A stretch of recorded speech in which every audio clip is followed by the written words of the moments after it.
गुरु भक्ति योग। गुरु के चरण कमलों का आश्रय लेने से जो परम आनंद का अनुभव होता है, उसकी तुलना में तीनों लोकों का सुख भी नहीं आ सकता।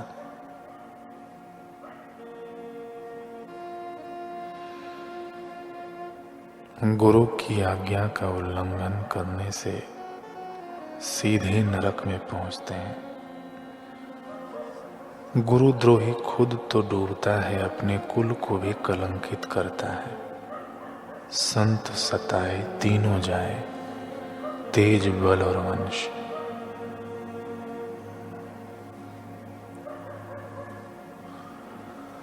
पातकी एवं स्वार्थी लोग सद्गुरु के लिए चाहे कैसी भी अफवाहें फैलाएं,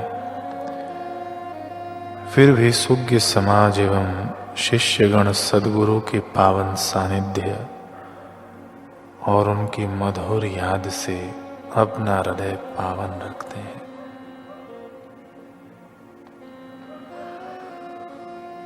गुरु एवं ज्ञानी पुरुषों का सानिध्य मनुष्य जीवन में कभी कभी ही मिल सके, ऐसा दुर्लभ मौका है।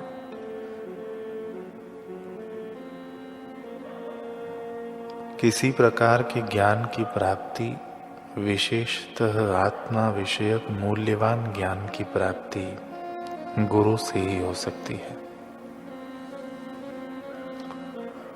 गुरु की परोपकारी कृपा शिष्य के लिए सर्वस्व है। आत्मज्ञान के द्वार खोलने वाली गुरु की कृपा ही है। आत्मसमर्पण का अर्थ है अपने आप को संपूर्णतः गुरु की शरण में छोड़ देना।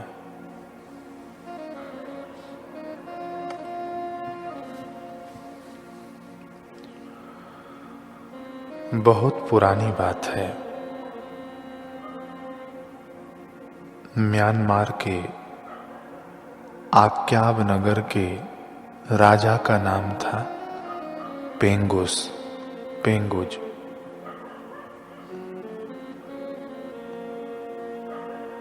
उसके 2 राजकुमार थे।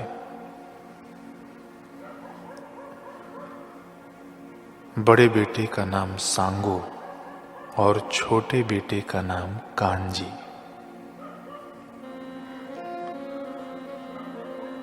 दोनों लापरवाह और आलसी थे। राजा की मृत्यु के बाद बड़ा बेटा सांगू राजा बन गया। वह आमोद प्रमोद में ही मस्त रहता था।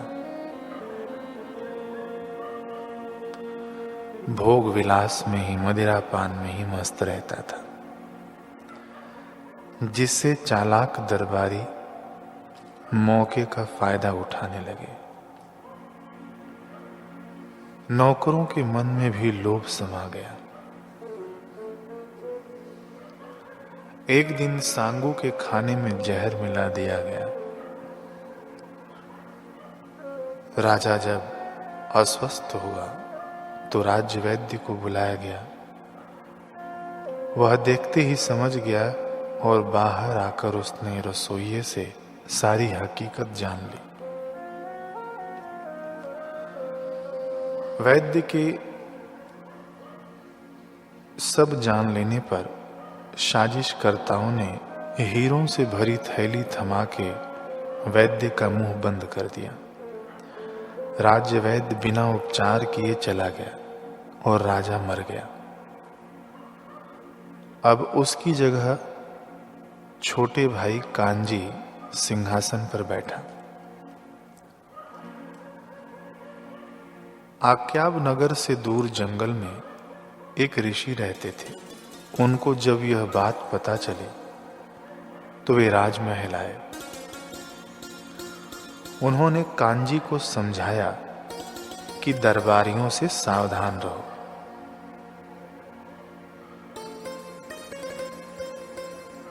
कांजी ऋषि के बताए मार्ग पर चलने लगा। भ्रष्ट दरबारी और कर्मचारी बदल दिए, जिससे अन्य दरबारी भी सावधान हो गए।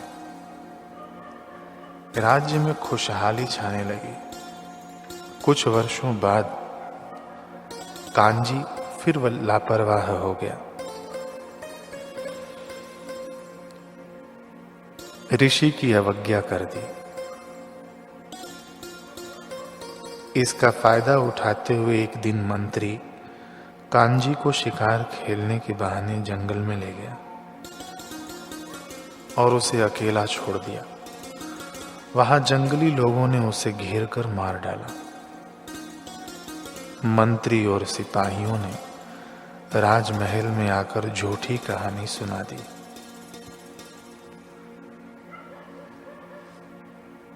ऋषि को राजा की मृत्यु का समाचार मिलने पर वे भांप गए कि इसमें कोई न कोई साजिश तो जरूर है। ऋषि दरबार में आए और सांगू के बेटे कंबू का राज तिलक कर दिया।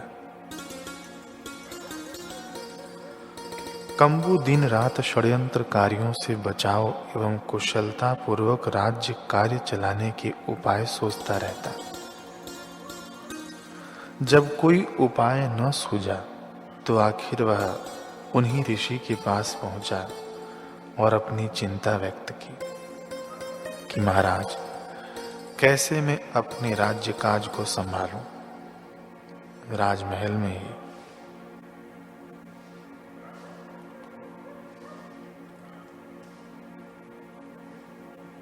ऋषि ने कहा, उपाय तो है राजन, परंतु कंबू ने तुरंत कहा, आप बताइए तो सही महाराज, मैं वचन देता हूं आपकी हर आज्ञा मानूंगा।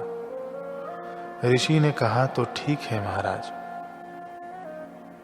आपको 60 वर्ष की अवस्था में सिंहासन छोड़ना पड़ेगा। आपका उत्तराधिकारी सत्तारूढ़ होगा। कंबू यह बात सुनकर तो बड़ा प्रसन्न हुआ, लेकिन उसने प्रश्न किया कि ऋषिवर, मैं 60 वर्ष जिंदा रहूंगा तब ना, यहां तो जान पर बनी है।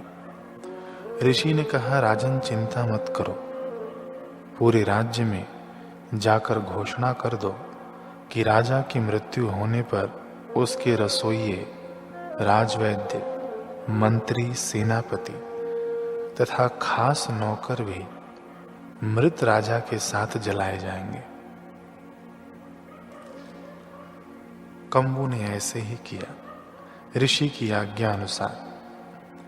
इससे दरबारियों में खलबली मच गई। हर कोई राजा की सेवा में तत्पर रहने लगा। ऋषि की आज्ञा पालन करने वाले कंबू ने 60 वर्ष तक राज्य किया, फिर अपने बेटे को राजा बना दिया। इस तरह राज परंपरा चलती रही। आज तक आक्याव नगर में उन ऋषि की पूजा होती है। जो गुरु आज्ञा पालन करते हैं वे विकट परिस्थितियों से पार हो जाते हैं। इसलिए संत कबीर जी कहते हैं कि गुरु को सिर पर राखिए, चलिए आज्ञा माही। कहे कबीर दास को 3 लोक डर नाहीं। जो गुरु की आज्ञा को शिरोधार्य कर लेता है, उसको तीनों लोकों में कहीं भी भय नहीं होता, वह सदैव निर्भय रहता है।